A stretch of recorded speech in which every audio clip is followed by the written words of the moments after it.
그 말씀을 받은 뼈가 생기를 얻어 다시 일어납니다.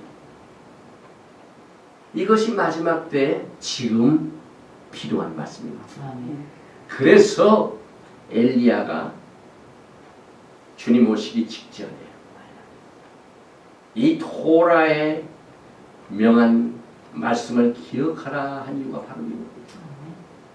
지금 마지막 때는요, 메시아 예수님을 통하지 않고서는 문제가 해결될 수 없는 상태로 지금 갑니다. 이 마지막 지금 교회는요, 어느 때보다도 다시 오실 예수님을 지금 소망해야 돼요. 우리가 아무리 짓눌리고 사라지고 없어지고 정말 말라버린 이와 같은 죽은 상태지만은 들을 수 있는 귀가 있습니다. 이 하나님이 하시는 일입니다. 그래서 지금 종말의 메시지를 외치고 또 주님을 간절히 사모하는 자들은요, 이스라엘 모습과 같습니다. 이스라엘 며칠 동안 얼마나 짓눌렸습니까? 핍박, 환난과 어려움이 많습니다. 그럼에도 불구하고 하나님은 늘 승리하게 하십니다. 죽어 없어진 것 같지만 또 다시 일어나고, 이것이 하나님께서 이 마지막 때 이 히브리 뿌리를 통해서 전 세계에 주시는 소망의 메시지요, 재림의 메시지인 것입니다. 그래서 사도 바울이 소망의 포로가 됐습니다. 사도행전 28장 10절에 사흘 후에 바울이 유대인 중 높은 사람들을 청하여 모인 후에 이르되, 여러분 형제들아, 내가 이스라엘 백성이나 우리 조상의 규모를 배척한 일이 없는데 예루살렘에서 로마인의 손에 죄수로 내어준 바 되었으니, 사도 바울이 갇혀있는 모습은 이제 이것을 통해 하나님의 영광을 나타내기 위한 겁니다. 그래서 사도 바울이 포로가 된 것은 소망의 포로입니다. 이 마지막 때에 이 이스라엘 12지파가 지금 다 뿔뿔이 헤어져서 10지파는 지금 씨도 없이 말라버린 이것이 포로 상태인데 이것 자체가 소망의 포로입니다. 왜? 이들이 다시 살아나기 때문에 그렇습니다. 그래서 주님께서는 이걸 위하여 다시 오시는데, 계속해서 사도행전 28장 19절을 보니까 유대인들이 반대하기로 내가 다시 못하여 가이사에게 호소하며 내 민족을 송사하려는 것이 아니로다. 이러함으로 너희를 보고 함께 이야기하려고 청하였노니 이스라엘의 소망을 인하여 내가 이 쇠사슬에 매인 바 되었도다. 이스라엘의 소망은 메시아께서 영광을 받으신다. 온 세상에 있는 사람들이 메시아에게 완전히 무릎을 꿇는 날입니다. 그래서 그것이 사도 바울의 소망입니다. 그래서 그 소망 때문에 내가 쇠사슬에 묶였다. 그러니까 재림을 외치는 종들의 마음도 똑같습니다.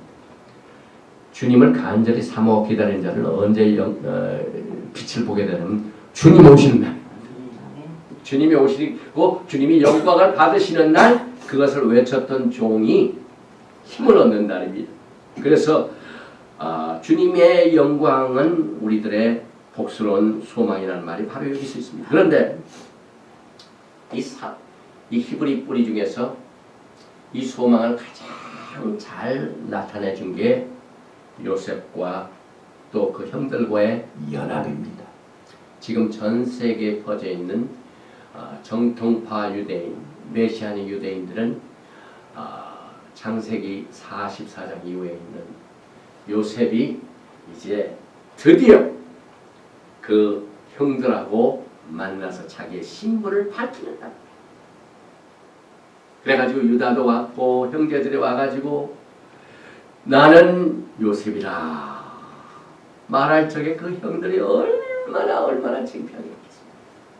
다시 말하면 지금 흩어져 있는 10지파의 이방인 유대인들은 요셉으로 나타납니다. 왜냐하면 요셉은 애굽에 팔려갔습니다. 흩어졌습니다.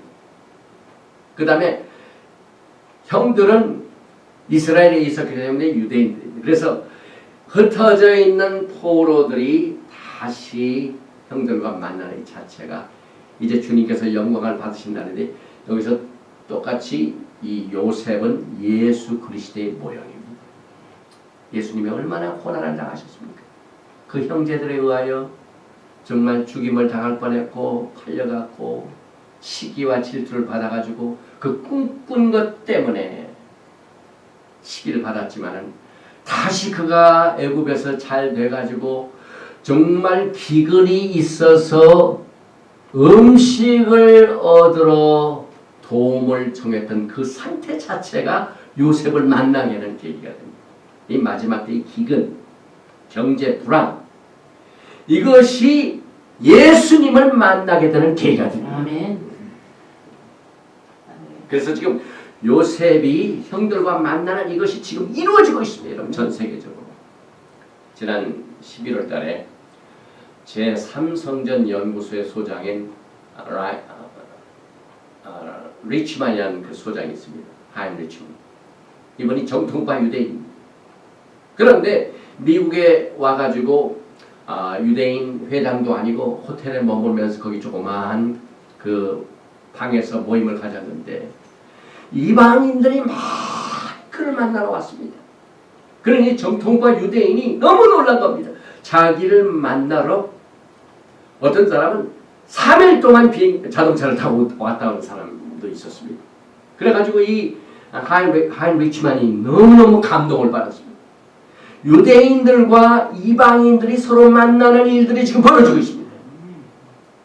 요셉과 형제들이 지금 모으고 있는 이 연합의 상태는 다시 말하면 예수님께서 이제 온 세상을 통일하시고 다스리게 될 영광의 나라가 눈앞에 다가온 것을 말합니다. 우리가 주님의 가르치신 기도 가운데 뭡니까?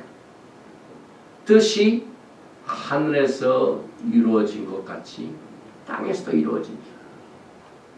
그래가지고 나라에 임하옵시며, 이 나라가 뭔지 아세요? 나의 킹덤 캄?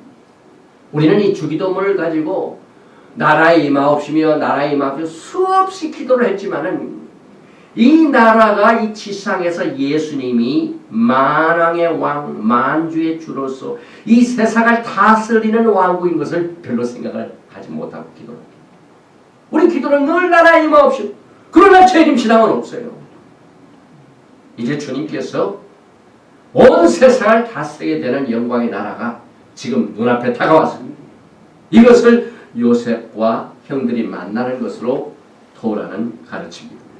그래서 이 12 그 형제 중에 특별히 유다하고 그 다음에 요셉은 두 왕족 출신의 아주 두 인물로 두각을 나타냅니다. 그래서 둘 다 메시아 예수아를 모형으로 나타나고 있습니다.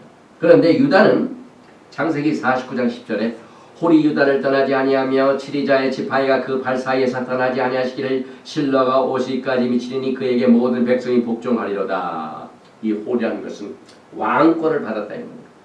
역대상 5장 1절에 보면은 이스라엘의 장자 루벤의 아들들을 이러하니라. 루벤은 장자로도 그 아비의 침상을 더럽게 하였으므로 장자의 명분이 이스라엘의 아들 요셉의 자손에게로 돌아갔으나 족보에는 장자의 명분대로 기록할 것이 아니리라. 요셉은 장자권의 법을 받습니다. 그래서 유다는 왕권, 요셉은 장자권, 장자의 축복이 주어집니다. 역대상 5장 2절에 유다는 형제보다 뛰어나고 주권자가 유다로 말미암아 났을지라도 장자의 명분은 요셉에게 있으리라. 이래서 왕권을 가진 만왕의 왕, 만주의 주가 되신 예수님의 왕국이 눈앞에 다가온 것을 정말을 처음부터 토라 속에 많이 수면을 준 겁니다. 그래서 우리가 정말 이 예수님을 잘 알기 원하면은요, 주님 오시는 그날까지 우리 하나님을 사랑하고 주님을 사랑하는 모든 백성들은 토라 속에 나타난 예수아를 열심히 말해. 아멘. 우리 전명장 목사가 지난 출판 기념 예배 때에도 그 책 소개 가운데 창세기 1장 1절 말씀을 통하여 예수아를 풀어놨습니다. 처음부터 창세기부터. 그러니까 뭐 예수아는 늘 이 토라 속에 가득 차 있고 그 토라를 통하여 우리에게 예수아를 얼마나 잘 가르치거든요. 그래서 우리가 예수님을 사랑하면은 그 하나님의 말씀 속에 있는 예수님을 우리가 잘 깨닫고 배우고 또 그분의 마음을 헤아려 들어서 우리가 정말